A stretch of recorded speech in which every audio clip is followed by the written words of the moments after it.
Hey guys, welcome back. So today's project, an outdoor sofa, and I've decided to keep this build as easy as possible. So that means no pocket hole, only straight cuts, and 2 power tools, a drill and a skill saw. So with these 2 power tools, you can build this sofa. So let's get started. For this build, you will need 7 2x4 and 2 1x6. I start by marking and cutting all my pieces to the right length with my circular saw. And while I do so, here's a list of all the material you will need to complete this outdoor sofa. This is all the pieces that you will need to build this sofa. I've also included a link in my description for a picture of each cut you'll need to make in each pieces so you end up with minimal waste. Alright, let's start that build. Step 1 is to assemble the center of the sofa. I'm using 2.5-inch long GRK trim screws because they provide a clean finish look. You could also use regular deck screw that will be cheaper to buy. The top planks are 2 1x6x8 that I have cut in half. Because I want to save some GRK screws here, I use some regular trim screw, so I need to pre-drill each hole to prevent any split in the planks. There is 48 holes to drill here and also 48 1.5-inch long trim screws to screw in place. Now it's time to build the sides. Here's all the pieces you will need to make them and also the dimension for each pieces. I start by assembling one of the sides of the sofa. I use some GRK trim screw here because these screws will be visible on the armrest. The small head of the GRK trim screws help give a clean finish look.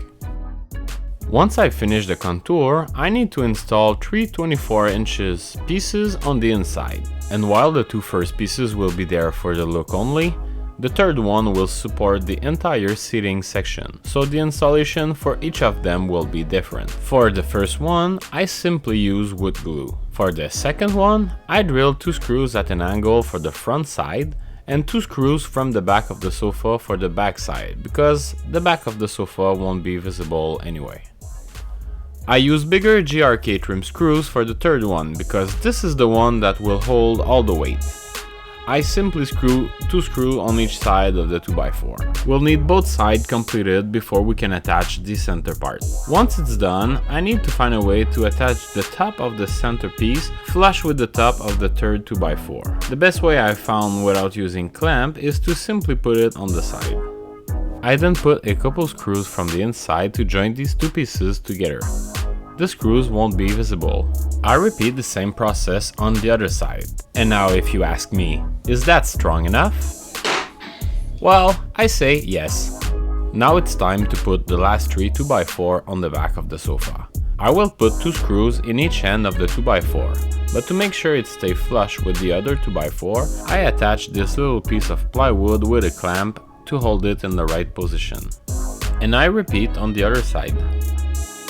I joined together the last 2 2x4 that will complete the back of my sofa. Because my screws are too short, I will countersink them in the wood so they will reach the bottom 2x4. Then, I'm ready to join that piece to my sofa.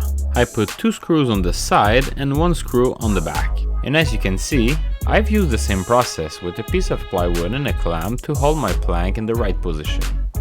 And because I've said it's a 2 power tools project, that means I will have to sand by hand. So let's get started because we have a lot of job to do. But the good news is we are done. You can still add some stain or paint to protect your project. It is up to you. How you guys like this project? Leave me a comment below. Also, remember to check my description. I have included a link to my Instructables. You will find a detailed tutorial and plans on how to make this sofa. It's a step-by-step guide. Don't forget to like this video and make sure you're subscribed for more projects like that. Thanks for watching, see you next time, bye bye.